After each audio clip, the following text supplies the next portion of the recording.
There's a specific kind of tiredness that doesn't come from working too hard. It doesn't come from a bad night's sleep, or a difficult week, or a season of life that's simply been heavy. It's quieter than that, more permanent. It's the kind of tiredness you wake up with before the day has even made a single demand of you. You open your eyes, and it's already there. Most people don't talk about it directly, they describe it in other ways. They say they feel off. They say they're just a little drained lately. They say they need a vacation, a better routine, a new job, a fresh start. They reach for explanations that feel manageable, because the real explanation feels too large, too strange, too difficult to hold inside ordinary conversation. But somewhere underneath all of it is a feeling that modern life keeps producing in people, quietly and consistently, regardless of income, regardless of city, regardless of how carefully someone has arranged their circumstances. And the feeling, if you strip away all the polite language around it, is this: we were never actually built for this. Not for this pace, not for this volume, not for this particular combination of overstimulation and isolation that defines ordinary life right now. Think about what a normal Tuesday looks like. You wake up inside a device that has been silently accumulating notifications while you slept. Messages, alerts, news, content, requests. All of it already waiting before your nervous system has fully arrived in the day. You check your phone before your eyes have properly adjusted to the light. Not because you want to, mostly out of reflex. A reflex so practiced it doesn't even feel like a choice anymore.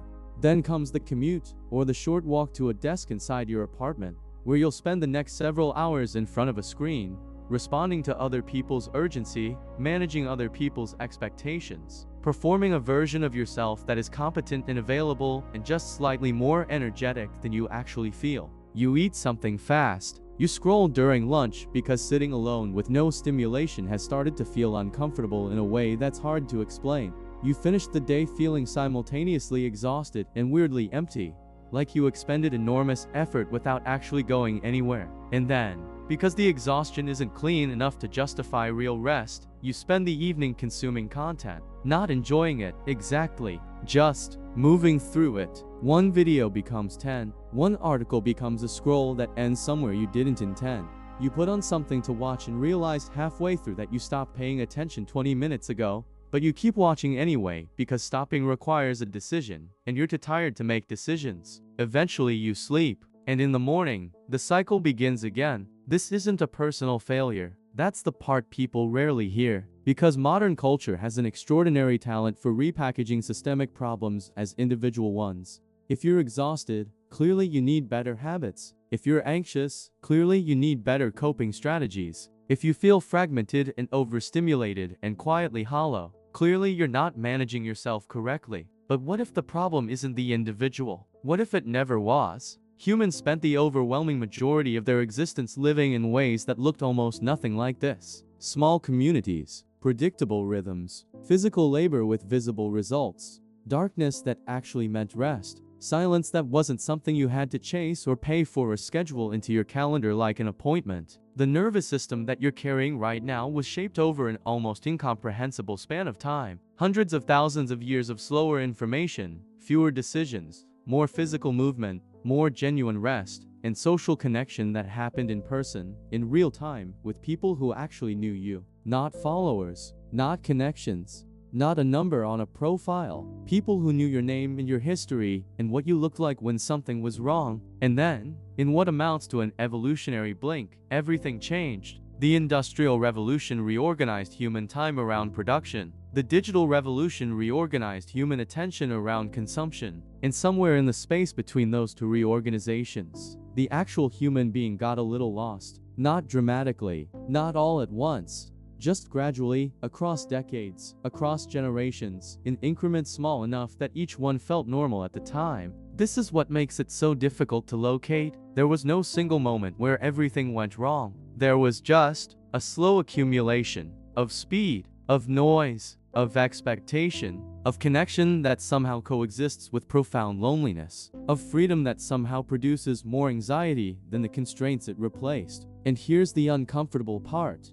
The systems that shape modern life weren't designed with human well-being as the primary objective. That's not a conspiracy. It's just an observation about incentives. The attention economy isn't built to make you feel calm and nourished. It's built to keep you engaged. Engagement and well-being are not the same thing. They are often, quietly, the opposite. Your feed isn't showing you what would make your life feel meaningful. It's showing you what will make you feel just dissatisfied enough to keep scrolling. Just slightly inadequate. Just aware enough of what other people appear to have that the comparison produces a low, persistent discomfort that keeps you online looking for something you can't quite name. Consumer culture operates on a similar logic, not through malice, exactly, more through a kind of elegant momentum.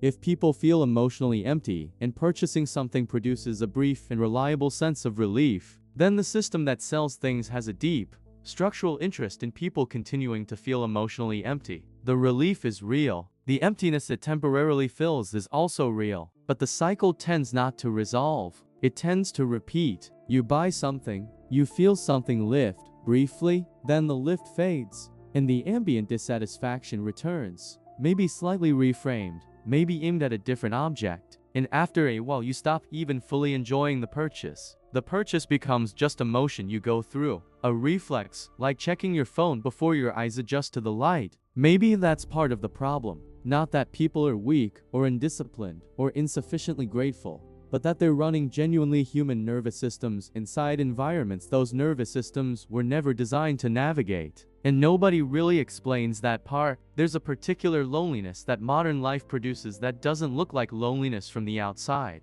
It doesn't look like isolation. It doesn't look like someone sitting alone in a dark room with no one to call. It looks like a full calendar. It looks like a phone that never stops producing notifications. It looks like someone who is, by every measurable standard, connected, and yet feels, in some quiet interior way, completely unseen. This is one of the stranger contradictions of the current moment. We have more ways to communicate than any humans who have ever existed. And yet study after study keeps arriving at the same uncomfortable conclusion. People are lonelier now than they were in less connected eras. Not universally, not without exception, but consistently enough that researchers have started describing it as a kind of epidemic, a public health concern, something that affects mortality rates and immune function, and the basic felt quality of being alive. And if you sit with that for a moment, it becomes genuinely strange. How do you build a world with this much connection infrastructure and produce this much disconnection? How do you give people more communication tools than any civilization in history and somehow make human beings feel less understood? Part of the answer is that communication and genuine connection are not the same thing. Sending a message is not the same as being known. Having followers is not the same as having people who would notice, specifically and personally, if something in you shifted. Performing your life for an audience, even a warm and appreciative one, is a fundamentally different experience than being witnessed by someone who loves you without the performance. If these conversations give you a quieter way to think about the strange pressures of modern life, you're welcome to stay around. There are more of them, but the loneliness goes deeper than social media. It's also structural. Modern economies tend to reward individual performance and penalize vulnerability. Workplaces are not, despite the language of wellness initiatives and team culture, actually designed for humans to be honest about how they're feeling. You learn, fairly early, that certain emotional states are professionally acceptable and others are not. Enthusiasm is fine. Ambition is fine. Exhaustion, confusion, grief, anxiety, the particular fragmentation that comes from trying to hold too many things at once, those tend to get managed privately, performed around, hidden behind the version of yourself that is competent and available and just slightly more energetic than you actually feel. So people carry it alone, not because they want to, but because the environments they move through daily don't make space for anything else. And after a while, carrying it alone starts to feel normal, which is perhaps the most quietly devastating adaptation of all. When the abnormal becomes so consistent it stops registering as something worth questioning. And there's a financial layer underneath all of this that rarely gets named directly. Loneliness is expensive, not because lonely people are irresponsible, but because emotional absence creates spending behavior that temporarily fills the space. The late-night purchase, the subscription you don't need but somehow can't cancel, the meal delivery order on a Tuesday because cooking alone in a quiet apartment felt like too much to face. The emptiness gets monetized, quietly, efficiently, without anyone ever quite acknowledging that's what's happening. There's something that happens when you finally stop trying to outrun the feeling. When you stop reaching for the next distraction, the next purchase, the next scroll, the next version of relief that promises to be slightly more satisfying than the last one. When you just sit with the reality of modern life for a moment, without immediately trying to fix it or optimize it or reframe it into something more comfortable. What you find, underneath all the noise, is something surprisingly simple. You're tired, not broken, not failing, just tired in a way that makes complete sense given everything your nervous system has been asked to absorb. The speed, the volume, the comparison, the financial pressure that hums quietly in the background of almost every decision. The performance of wellness while privately feeling the opposite. The smile in the meeting, the composed message sent while your chest felt tight.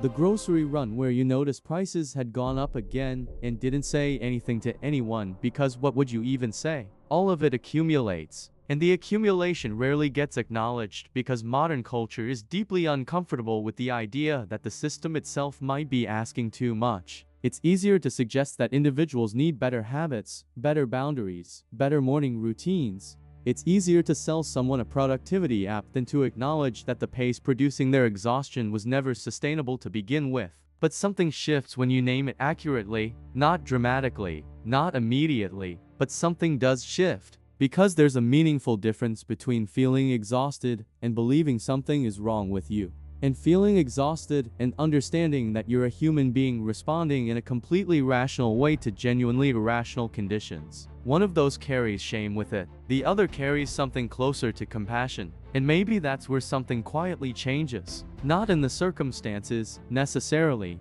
The notifications will still be there in the morning. The prices will still be higher than they were 2 years ago. The loneliness of modern life doesn't dissolve because you've named it. The structural pressures don't lift because you've understood them more clearly. But you stop turning against yourself quite so automatically. You stop locating the problem exclusively inside your own discipline, your own resilience, your own supposed inability to simply handle things better. You start to see the pressure for what it actually is. External, structural, shared by an enormous number of people who are also moving through their Tuesdays quietly carrying the same weight and also wondering, somewhere underneath the performance, whether it's supposed to feel this hard. It isn't a solution, but maybe it doesn't need to be one tonight. Maybe awareness is its own kind of rest. The rest that comes from finally seeing the shape of something clearly instead of just feeling its weight in the dark. From understanding that the tiredness has a reason, that the disconnection makes sense. That you were never actually failing at modern life. You were just feeling it honestly. And there's something quieter on the other side of that.